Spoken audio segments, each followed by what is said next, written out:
All right, well, let's overcome this tech problem. And in the meanwhile, I've been looking at all these websites on how to share on Teams, but anyway, it always works.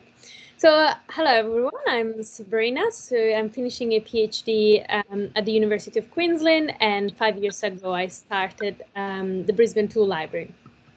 I like to start always thinking about how can we build an unsustainable society. So reverting a bit that thought, right? And how can we build an unsustainable society? Growing consumption per capita? Yep, we're doing that. Depleting natural resources? We're on track on that. Polluting air, water, overusing fishery stocks, forests, and soils? We are in that. Inequality is increasing. We have a society where we have problems of hunger and obesity at the same time. We have a society where there's unemployment and a working poor class. We have a society that discriminates all kind of minority and exploit them. We have a society that, because of also of the environmental degradation, there's an increased risk of pandemic. So I think if we look at that list as a to-do list, we are pretty on track with that, unfortunately. So briefly about myself, so that you can put in context the content that I will share with you. So I born in 1992, which was the first climate summit in Brazil, and I always like to say that because, again, as I mentioned before in the session, I don't know if some of you were in the panel discussion, we have this tendency to postpone the problems. You know, the future generation gonna suffer, your kids and kids of kids. But I am one of those people that already inherited this sick planet, and since we haven't moved in the right direction. And I've been active, and unfortunately I can't show you the slide, but I've been acting through all my youth since I was 13, 14 for various causes, from protecting the Amazon forest to indigenous rights to refugees, rallies to plastic pollution. And I got at that time in my 20s where I had to step back because I couldn't choose, one social issues over the other or one ecological issues over the other. And by stepping back, I had to understand how to tackle all of them at the same time. And obviously I might be preaching to the converted, but the current economic system that is based on capitalism, on the growth driven mentality, is the root of all these problems. Just a brief context, because I know that we all come from a different background and we might have different knowledge. So the current economy is measured with the gross domestic product, the GDP, which is an index that measures mainly only the monetary transaction. So everything that is voluntary work or ecosystem services or these kind of services in our society are not accounted in GDP, as well as the negative externalities of our economy. Just to give you an example, if you go to the local market, buy local produce with your bicycle and reuse a reusable bag, you're not contributing to GDP, so to the growth of the economy, as much as if you were driving there, buying product coming from another country, and maybe on your way there by car you might even get an accident. That would actually help the economy. So I think that it's really fundamental to understand how our economy works, because I always say, now we are in a crisis. You're hearing all politicians talking about the need to re-stimulate the economy, and car accident, health issues, deforestation. They're all amazing activities that could stimulate the economy. So if we get into that rhetoric of increasing GDP growth just for the sake of increasing GDP, we understand how malfunctioning the current economy is.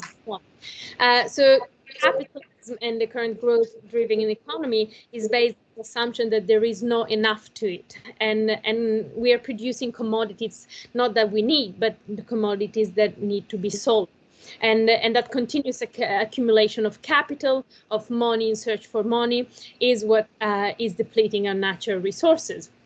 As Callis writes in one of his work, is like, there's nothing that says that our needs are unlimited, and in fact our needs are socially constructed.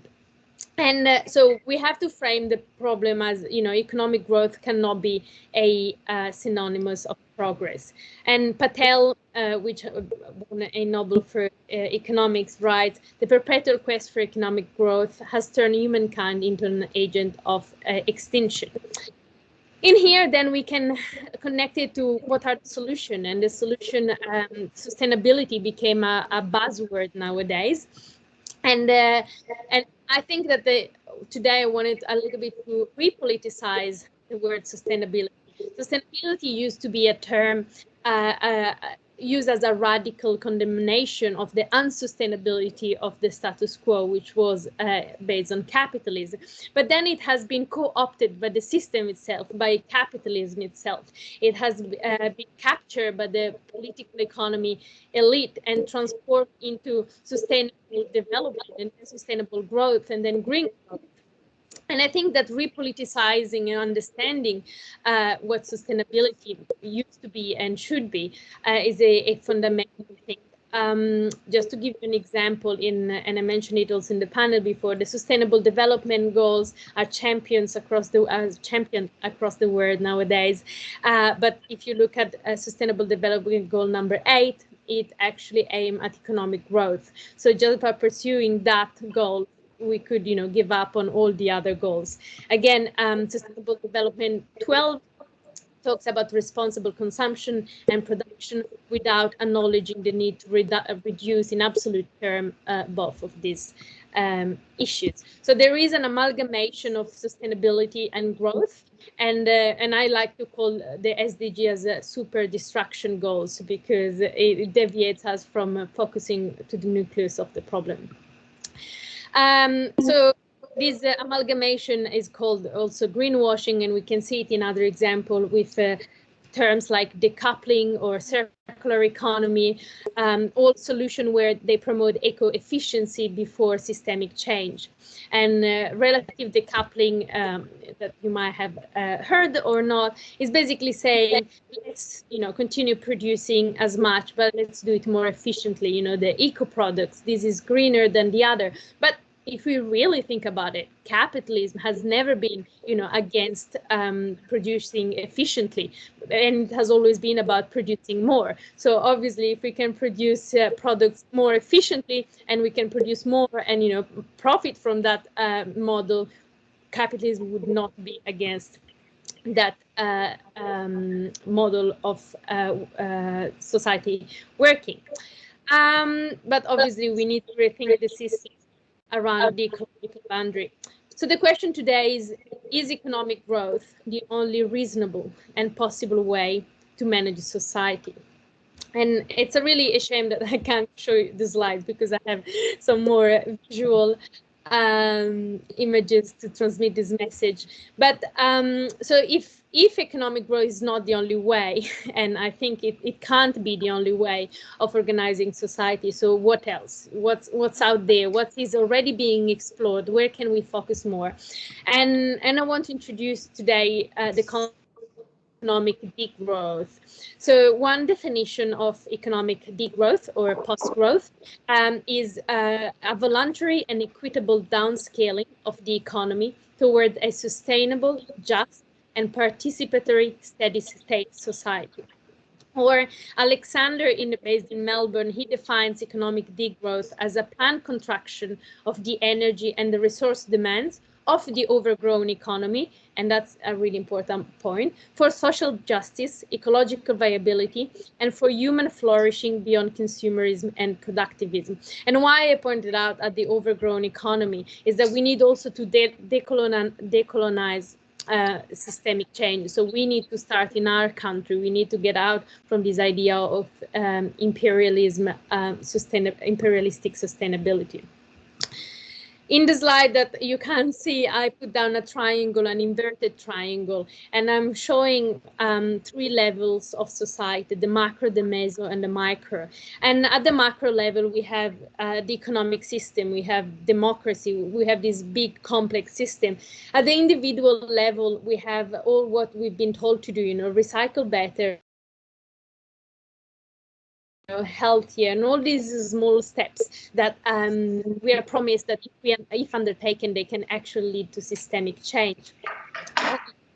where I redirected my work in the last years is around the meso level, is around communities, is around how can community be the agent of change, because we're obviously not building systemic change by switching off the lights, and at the same time we are seeing the inefficiency of our government, of international institutions, also under the pressure of various lobbies.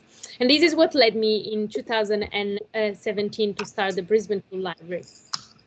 I have a few pictures here to show you what the Brisbane Tool Library is, but maybe I can just explain it, and and then we come back to the pictures. So the Brisbane Tool Library started, yeah. Sorry.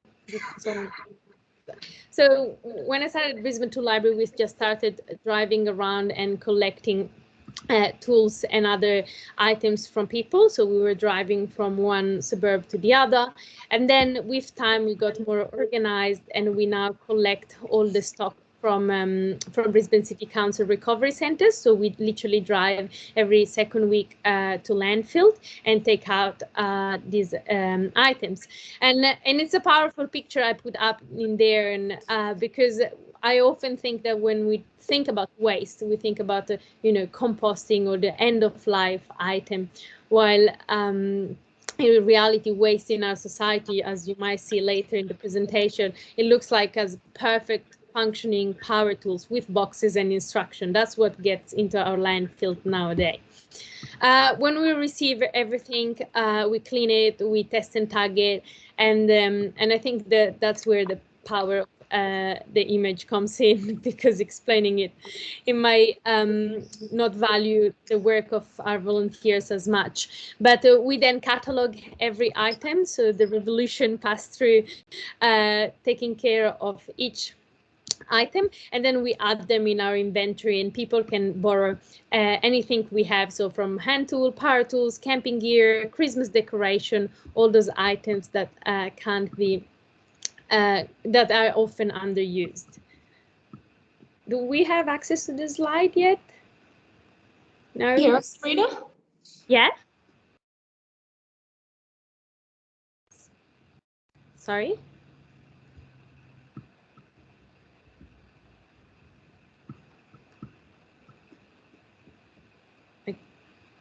I can't hear anymore, anyone. You know? Yeah, now. Yeah. Can you hear me now? Yes. Okay. We're just wondering what slide you're up to. We've got your slides loaded up. Maybe we can go back to the 12 just to show the, because I can't see. 12? Yeah, that's the thing. We've got it up on 12 here now. Okay, so maybe if you turn the camera before was actually pointing at the screen. Sure. I can see the slides myself. Can you see it now? Yes, perfect. Yes.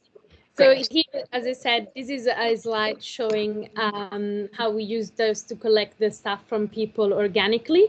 And if you can go to the next one, I can give you a glimpse of this is what we have collected just in one afternoon from the Brisbane Recovery Centres, so the landfill station base.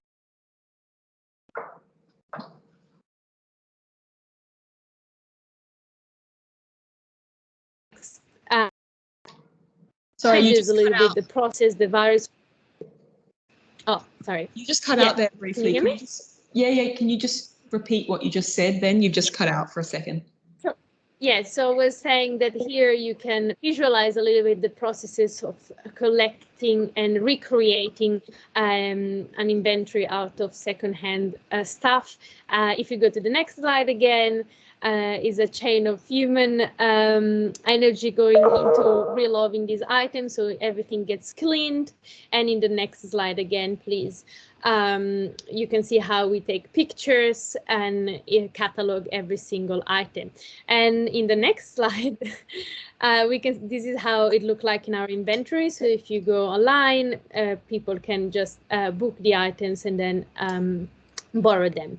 The mechanism that we put in place, next slide please, is in summary is this circular model. So we collect stuff from people, from Brisbane City Council. We maximize the use phase of each item through borrowing them out to the community. The items that we don't need, we donate them to other organizations. So for example, we decided not to have sleeping bags because it was too high maintenance and washing and cleaning, so we gave them to organizations that look after homeless people. And on the other side, when something breaks down, instead of sending it back to the landfill, we give it to a social enterprise that dismantles the items and reuse each part. If we go to the next slide, please. This is what a normal day at the tool library look like. People come in and literally borrow from our inventory. What happened? So sorry, we're just trying to get your face and the slides at the same time. Right, keep going. Sorry. Yeah, it's all good now. Oh, yes. Now we can't hear you. We've got your face and the slides up now, except we just can't hear your voice. Can you hear me? Yes. Can you hear me? Now I can hear you. Okay. Oh, there we go. Maybe they can slides. They don't need to see my face. Oh, we got it. Yeah, we've got it all going on now. Okay. Can we go to the next one, please? So since 2018, since 2018, we are based at the State Library of Queensland, and that was a great step in various ways. First of all, we have the great support of the State Library, giving us a space to operate from. But for us, it was also really important to reclaim that circular degrowth economy in the public space. And then why I say that is also because, as I pointed out at the beginning, the word circular economy is being greenwashed, is being used by big corporations and often just for private interest. So reclaiming back that term into a public space, into a public library, for us, it was really important. The second aspect is that for not-for-profit organizations, it's really hard to operate in a highly or fast gentrifying city like Brisbane. So having access to the land and to the space is very fundamental. So with doing this work, what are we achieving? If we can go to the next slides, please. So we are reducing the ecological footprint in various ways. We are decreasing the material consumption, and we do like to highlight that we are working towards decreasing consumption and not just waste.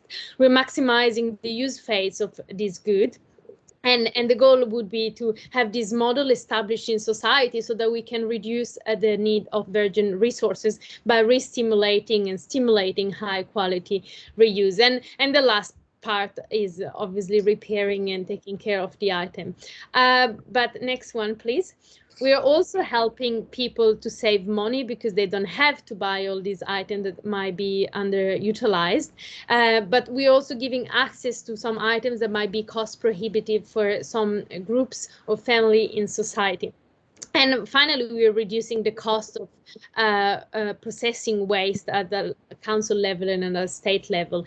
And this idea of saving space, it becomes even more relevant if we think that urbanization is it keeps increasing. Therefore, people are buying houses just to stock things that they might not be using. Therefore, if we do have this sharing community hub to access resources, our city could be even built potentially differently. If we go to the next slide, another benefits of having two libraries is that they prioritize access over ownership, and there might be a great project to reduce inequalities because everyone has equal access, everyone can afford eventually going camping or doing renovation. It also breaks down the dichotomy of positional good and useful good. Positional good that are goods that give us status, while we prioritize useful good, goods that have a function, good that respond to a need. And finally, by having this hub, we are creating here more resilient neighborhood and in a stronger community. One thing that we realized, next slide please, is that people such as myself, although I founded the tool library, lack of skills. And I'm, I am the generation that grew up in this disposable society where we buy our solution, we buy our way out of the systems. So we realized that if we had all this amazing stock of inventory, but we lacked the skill, well, that wasn't working. So we started organizing workshops to empower people, to empower the community, to empower women as well, because there's a big stigma around tools and women's skills. And can we go please to the next one? And with our workshop, the goals have been, as I said, to upskill the community with transferable skills, which means all the skills that we teach, we make sure that they can be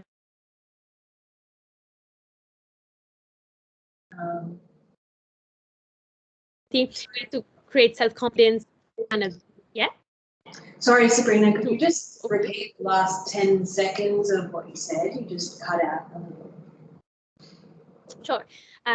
Yeah, so I was just saying that through the organization of workshop, we are upskilling the community, and we always make sure that anything we're teaching is a transferable skills that can be passed on to their proper families or other communities. It's a way to build self-confidence, and finally, the goal is to overcome the alienation of the consumerist culture and be empowered within the society. If we go to the next, please, next slide.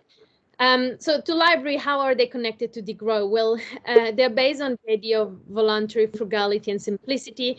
They're based on the long-term idea that we need a need-oriented production and need-based consumption, which requires obviously a change in values.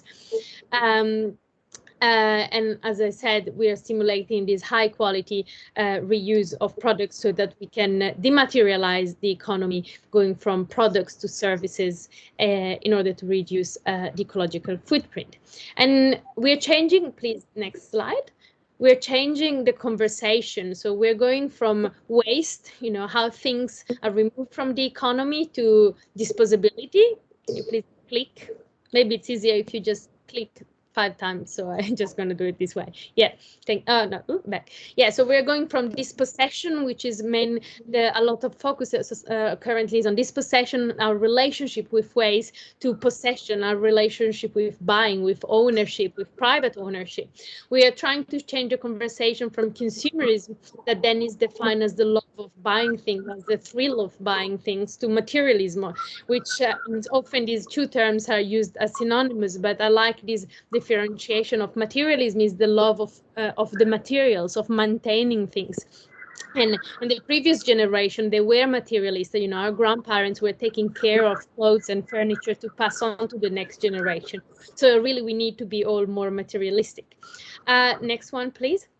So we are changing the conversation from just waste management and recycling as a way of optimizing businesses or making businesses more efficient, to absolute reduction that is needed to reduce the metabolism of society. And I'm not going into much the philosophy of waste, but really waste is a byproduct of this regime, of this system that is based on exploitation of labor and the environment. And we need to reposition the social materiality of waste in society and maybe approach it in a different way. The other thing that we are doing, please, on the next one, is recreating. the most important part of all of it, because so what are the commons? We define the commons as resources and assets that they are taken care by a community, and that has the right to use them, and this right to use them is based on a agreed upon plan. And why the plan is important? Because otherwise we too often hear about the tragedy of the commons, but the tragedy of the commons was also a way just to justify, private property, saying if we have common resources, everyone are gonna free ride it, everyone gonna exploit everything, and that hence we need private property. But that's not true, because indigenous population across the world, they showed that when there is a common plan around the management of resources, that can be done in a sustainable way. Next one, please. So the commons is not about the things. The common is about the re-evaluation of the human relationships. Is about redesigning metabolism together. It's about reducing consumption, but without reducing access to the same activities or to the same pleasures or to the same response to the need that we have. So it's an alternative form of organization. Next one, please. The common is about, not again about things, but about the process of commoning. And believe me, it's a hard work. Commoning is a way of building those social relationships in society that unfortunately we have not been taught or we have unlearned. Next one, please. We can envision a society that has different commons project, from community garden to association, and once we can imagine that society, then we can design and build in a different way practically our infrastructure, for example. And projects such as the Tool Library can also be called shadow networks, which are networks that operate outside the dominant system and function as incubator of new practices. In fact, there's still a lot to learn and to improve in these networks, but the struggle comes from the fact that we do operate within the dominant system. Next one, please. Naomi Klein just writes that 2,000 of groups today are all working against forces whose common thread is what we might broadly be described as the privatization of every aspect of life and the transformation of every activity and value into a commodity. We often speak of the privatization of education resources, but the process is much vaster. It includes the way powerful ideas are turned into advertising slogan or public street into shopping. Basic necessity like water being sold as commodities, labor rights are rolled back, jeans are. So Naomi Klein speaks about the commons and goes on with, next slide, please. And this connects, yeah, you can maybe click, thanks. And there must be a text in there. Can you click again? Yes, thank you. So the important thing of these different parts of commons that go obviously beyond just tools and that Naomi Klein describes. The important thing is that they're continuously produced. Art or the vibes of a suburb is a common. The problem is that capitalism continues to commodify and destroy these commons. So we do know that commons exist. The commons are created all the time. We just have to fight and keep them alive. Next one, please. And I'm aware I'm talking very fast because we lost a lot of time. But there are challenges to the commons, and obviously it's not all perfect or it's not all easy. The first one we experienced in the Tool Libraries, the trust, the education. For example, lots of people at the beginning, they were saying, what if someone steals the tools? And I started responding, well, 99% of people are actually good people. If you had that thought that maybe you are the person that had that bad intention, and then and that's where that lack of trust in the collective is what pushes us then to have this individualistic way of living. We need also to learn different decision-making processes, and in that the size matters, the size of the organization, the size of the working groups, and we experiment every time different ways to keep decision-making accessible to each person involved in the project, members and volunteers.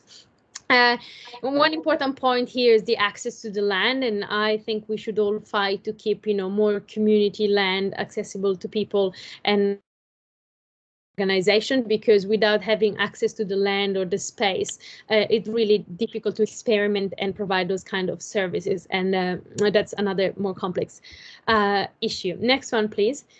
So all of this bring us towards the end, thinking about how can we live in abundance. And here are a few tips. First of all, we have to acknowledge that we can't do it alone. We can't do it as individual. And that's really important, because the pressure of the system is so strong that we end up stagnating. So for example, I can do my own shampoo and my own bread and cycle, etc. But what if my neighbor does the shampoo and I can make the bread, and we can exchange it, and we can maybe rebuild some gift economies or different way of valuing our time and our things. So I really recommend, if you haven't done it yet, to join some commons initiative in your in the place you live, or to start some, because we need this more local movement, but with a global intention and direction. Next one, please. I just gonna put up this paper, and I won't go into it because I'm aware of time, but degrowth goes into much more in-depth ideas of how we can reimagine society. And I put up next one, please, in the next 2 slides. So you can go through it and you can read some proposal of degrowth on how to manage resources, how to tackle equity or global governance, or if next one as well. Or how can we reimagine democracy, and which system have been implemented and they're working and they might need more visibility. Finally, next one, please. The need for courageous imaginaries, obviously in a rushed way, is difficult to go in depth into each of these concepts I presented, but I like this grabber description. A revolution on a world scale will take a very long time, but it's also possible to recognize that it's already starting to happen. The easiest way to get our mind around it is to stop thinking about revolution as a thing, the revolution, the great cataclysm break, and instead ask, what is revolutionary action? And then we could then suggest revolutionary action is any collective action which rejects and therefore confronts some form of power or domination, and in doing so reconstitutes social relationship, even within the collectivity. So I really want you to go away today thinking, what is revolutionary action and how I can undertake it? And finally, and I really going to be to the last slide, I think we need innovation. Next slide. Yeah, you need innovation in the political and social structure that manage our society. We need revolutionary practice, and most of all, beyond which policies can be implemented or not implemented, or implemented differently, we need really courage to resist and refuse the current growth-driven system. We need to keep alive the imaginary of a non-capitalist society with alternative moralities. We need to believe ourselves that a different world is possible. And what does it mean? It means that going to a climate protest is important, but what is that for? How can we envision, a society? Yes, we need renewable energies, but what do we need that energy for? Which houses, which well-being we want in those households under, the solar panels. So there's a much more in-depth work in there about setting new values and different objectives in our society. That's all for me. The next slide, I just put up some books that you can explore in your own time, that maybe guide you more through degrowth concepts. And and the next choose, if you click, there's some references, and then there's my contact details if anyone is interested in going more in depth into these things. Thank you, and apologize for the lateness. I'm just going to try and get your face back up. And I'll turn this back to face the room. I don't know if anyone had a question, or if you wanted to, I think you'd have time to take some questions if you would like to. Yeah, sure. If there's any question or comment or...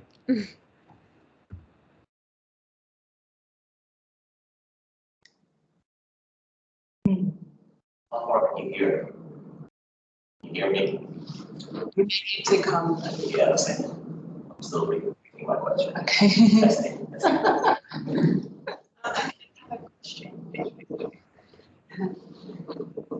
Hi, can you hear me? Yes. Yeah, my question is, so you've got your tool library set up. Is that the structure of the library in a setup that in a format that you can kind of give to other people so that they can start their own similar system in their own communities? Yeah, so we've been trying to work towards that.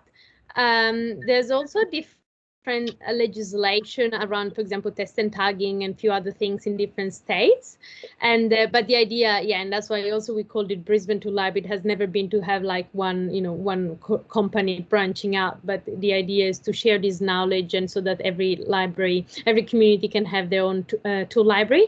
And tool library are very popular in the US and in Canada, and they've always been like since the 70s. However, the law and the legislation around safety in Australia is really strict, and that's probably why we're seeing this movement maybe just picking up now, and maybe it's something that hasn't been done in the past.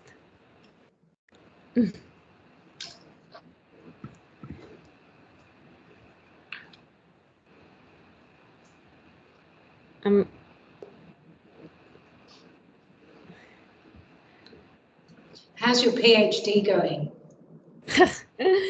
It's okay. I'm looking at food systems in my PhD, and I'm looking at reducing food packaging, but advocating that the need for packaging comes from the need of from the result of having globalization. So that's another thing we don't question. We blame people for not recycling well, but really, do we need globalization and food trade, or the fact that the people lack of time of cooking and growing their own food and all these things? So and yeah. So I'm using system methods, thanks for asking, to analyze that other complex, wicked problem.